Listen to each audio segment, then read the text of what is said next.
जंतर मंतर का ये छात्र आंदोलन जो यहाँ पर आप देख पा रहे हैं वो इस वक्त 7 कल्याण लोक मार्ग से प्रधानमंत्री आवास की चौखट तक भी पहुँच चुका है। आप ये जो देख पा रहे हैं पहले से भी यहाँ पर जो लोगों का हुजूम नज़र आ रहा है, भीड़ पहले की तादाद में और भी ज़्यादा जो है वो नज़र आ रही है।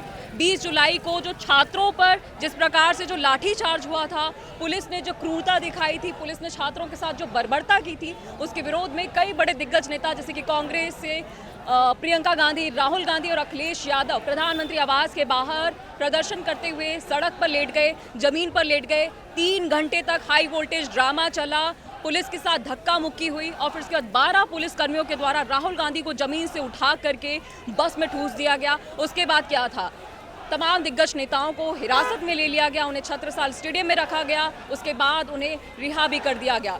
लेकिन राजधानी दिल्ली का ये पावर कॉरिडोर का ये जो मंजर दिखाता है कि अब इन छात्रों का नीट का मुद्दा, इनकी जो मांगे हैं वो सिर्फ अब एक पेपर लीक का मामला नहीं रह गया है, ये बड़ी राजनीतिक साख और टकराव की जंग बन चुका है। आप देख पा रहे हैं इस तरफ मेरे यहाँ पर कि जंतर मंतर के लगभग प्रोटेस्ट साइट के बाहर पर हम मौजूद हैं, लेकिन छात्रों का जो हुजूम है वो यहाँ लगातार बढ़ता जा रहा है। लोग नारेबाजी लगा रहे हैं, यहाँ पर देश भर से यहाँ पर युवा आए हुए हैं, छात्र आए हुए हैं, आम नागरिक आए हुए हैं। वो अपनी अपनी मांगे जो है वो नारों के जरिए बुलंद कर रहे हैं। किस प्रकार से यहाँ पर सुबह से ही, अभी यहाँ पर सुबह के सिर्फ 9:50 हो रहे हैं, लेकिन किस प्रकार से गहमा गहमी का माहौल बना हुआ है आप देख पा रहे हैं। कितनी गहमा गहमी से, कितने जोश के साथ यहाँ पर जो युवा है लगातार नारेबाजी कर रहे हैं। तो इन्हीं लोगों के बीच में चलते हैं, आगे चलते हैं और लोगों से बात करने की कोशिश करेंगे।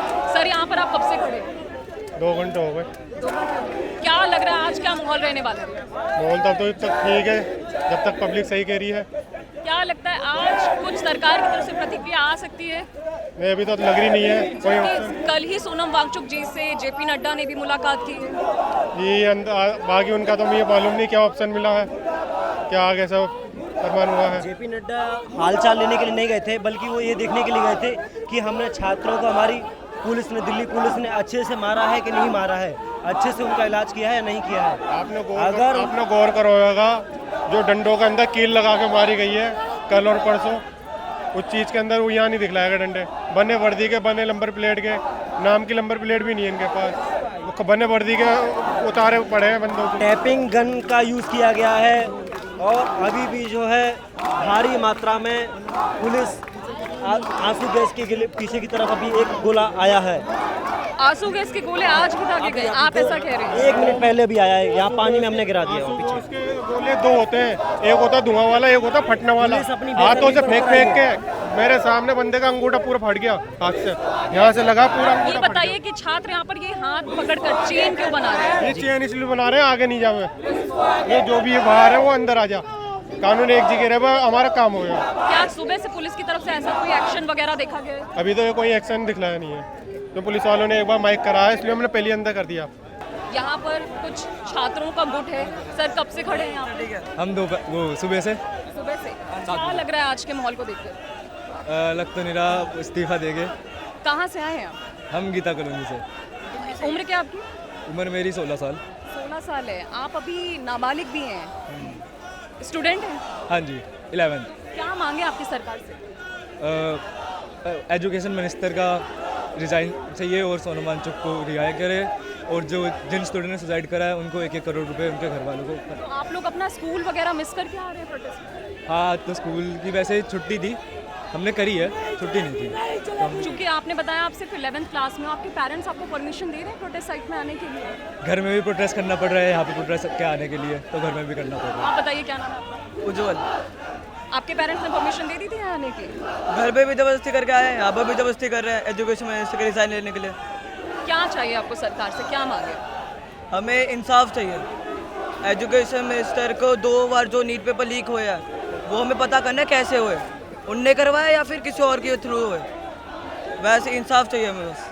आप देख पा रहे हो कि बैरिकेड्स यहाँ पे लगे हुए हैं, लेकिन ये जो युवा छात्र हैं, आम नागरिक कहें या सीजीपी के प्रोटेस्टर्स कहें, किस प्रकार से ये बैरिकेड्स पे चढ़ के उस तरफ जाने की जो जद्दोजहद है वो कर रहे हैं।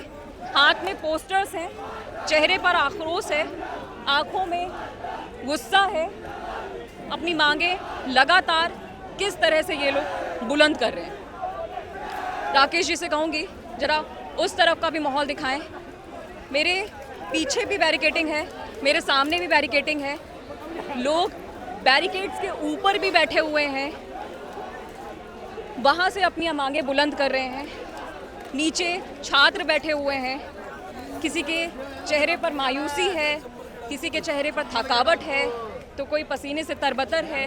गर्मी और बारिश के बीच में भी यहाँ पर ना छात्रों का, नागरिकों का, सीजीपी के प्रोटेस्टर्स का, किसी का भी जो हौसला है वो कम होता तो नज़र नहीं आ रहा है। और लोगों से बातचीत करते हैं। सर क्या नाम है आपका? प्रशांत झा।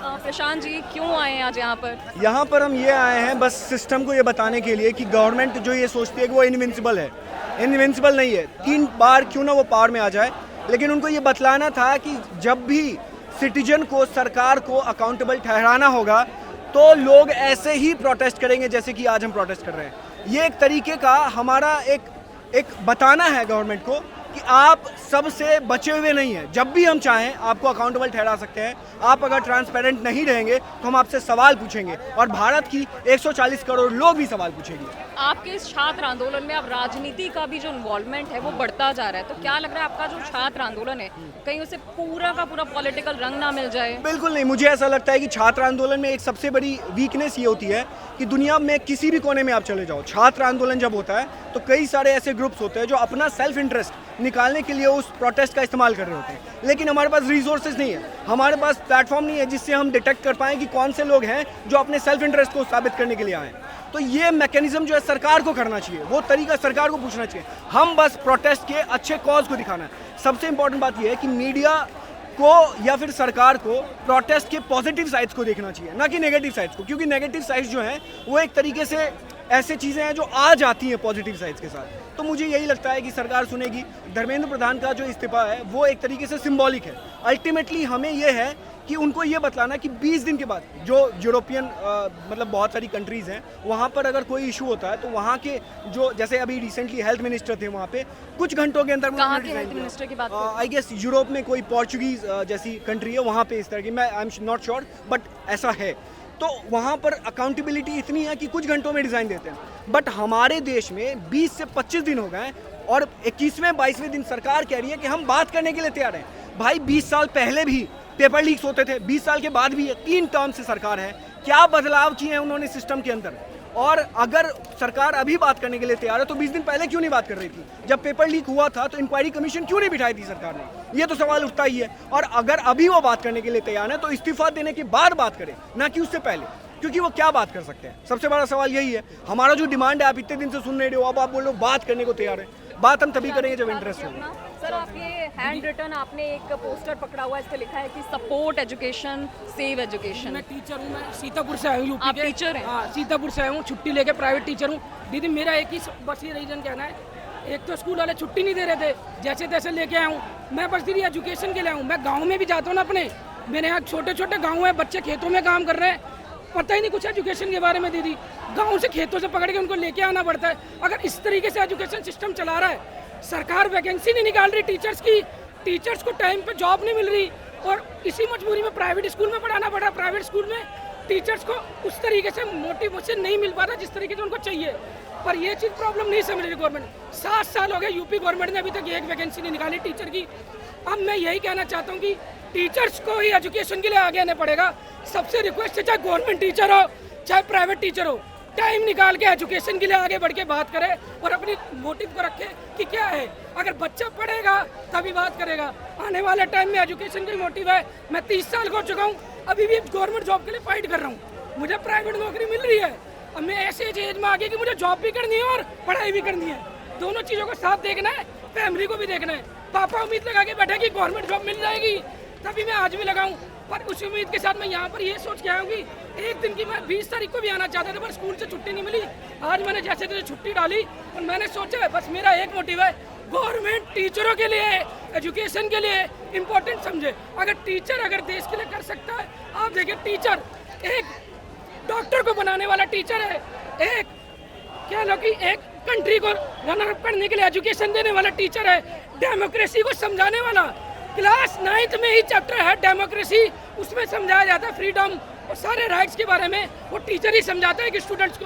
तो टीचर्स की वैल्यू को समझना पड़ेगा, एजुकेशन को सपोर्ट करना पड़ेगा, तभी मैं आगे हूँ। बाकी प्रोटेस्ट में मेरा यही मोटिव है कि सेफ एजुकेशन, सपोर्ट एजुकेशन, दिन भर बच्चे। तो देखा आपने, सिर्फ छात्र और आम नागरिक भी नहीं, शिक्षक भी अपनी भावनाएं लेकर यहाँ पर पहुँच रहे हैं, मांग कर रहे हैं। सर क्या हुआ आपके साथ? आप अपना पैर का अंगूठा दिखा रहे हैं, राकेश इनके पैर का अंगूठा दिखाइएगा, क्या हुआ है आपके साथ? ये परसों अनशन पे उधर बैठे हुए थे और कहाँ बैठे हुए थे परसों? ये पीछे वाले रोड में जा रहे थे। लाठी चार्ज वाले दिन? हाँ, लाठी चार्ज वाले दिन जब मारा गया था, ऐसे करके मारा गया था और यहाँ पर भी डंडे लगे थे। तो आप पे भी लाठियाँ बरसी? नहीं, अब तो नहीं, उसी दिन पड़े थे और आंसू गैस छोड़े गए थे हमारे। उसके बावजूद आज भी आप यहाँ पर आंदोलन वाली जगह पर डटे हुए हैं? जी, हम तो इनके भक्त हैं, ये हमारी भगवान है, युवा लोग का भगवान है।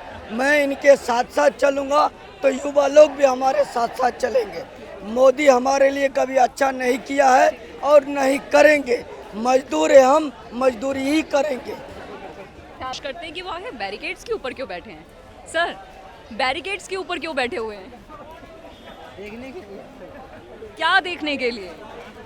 हाइट माइक में बोलिए। हाइट छोटी है ना, इसलिए दिख नहीं रहा। हाइट तो मेरी भी छोटी है, आपसे भी ज़्यादा छोटी है। चलिए और जानने की कोशिश करते हैं।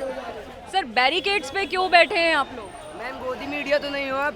नहीं, हम डिजिटल मीडिया से हैं। आप बैरिकेड्स के ऊपर क्यों बैठे हैं? मैम सामान दे रहे हैं, बैठे हैं। सामान दे रहे हैं? क्या सामान दे रहे हैं? कब से डटे हुए हैं यहाँ पे? आप भी करोगे सेवा? हम तो सेवा कर ही रहे हैं। ये गोदी मीडिया, मुझे लग रहा है गोदी मीडिया का। गोदी मीडिया नहीं है हम सर, डिजिटल मीडिया है। आगे और लोगों से बात करने की कोशिश करते हैं। सर, ये क्या पोस्टर लिया हुआ है आपने? पढ़ लीजिए, हम बैरिकेड पर इसलिए बैठे हैं। जब सिस्टम ही गटर तो कॉकरोच पैदा होंगे ही। क्या मांगे सरकार के आपसे? कब से यहाँ डटे हुए हैं? हम 18 तारीख से हैं, सरकार से यही मांग है कि शिक्षा व्यवस्था को सुधारा जाए। ये सेवा कार्य कर रहे हैं आप लोग? नहीं, समोसा मैं नहीं खाऊंगी, आप खाइए प्लीज़। हम ये चाहते हैं कि शिक्षा में बदलाव हो और इसमें मैंने एक कविता लाइन में लिखा हूँ जिसको मैं बोलना चाहता हूँ कि मैं इस देश के युवाओं का आह्वान करता हूँ, वो मिलकर जात धर्म से ऊपर कुछ विचार करते हैं, रूढ़ियुक्तियों को पीछे छोड़ कुछ नया आविष्कार करते हैं, भारत के इस जर्जर राज्य और शिक्षा व्यवस्था में सुधार करते हैं। आओ हम सब मिलकर पुनः विचार करते हैं, भारत में एक दुरुस्त राज्य और शिक्षा व्यवस्था का निर्माण करते हैं। आओ हम सब मिलकर पुनः विचार करते हैं, भारत में एक दुरुस्त का निर्माण करते हैं, दुरुस्त नींव का निर्माण करते हैं। इनकलाब जिंदाबाद साथियों। कि मैं सच जानता हूँ कि मंजिल मौत है, न जीता हूँ विलासिता के आस में, कि मैं सच जानता हूँ कि मंजिल मौत है। इनकलाब जिंदाबाद। बहुत शानदार कविता है आपकी। आपका समोसा ठंडा हो रहा है, वो भी खा लीजिए। आप अपनी सेहत का भी ख्याल रखिए। और खबरों की स्वतंत्र आवाज सुनने और देखने के लिए सब्सक्राइब कीजिए TFM यानी द फ्रीलांस मीडिया।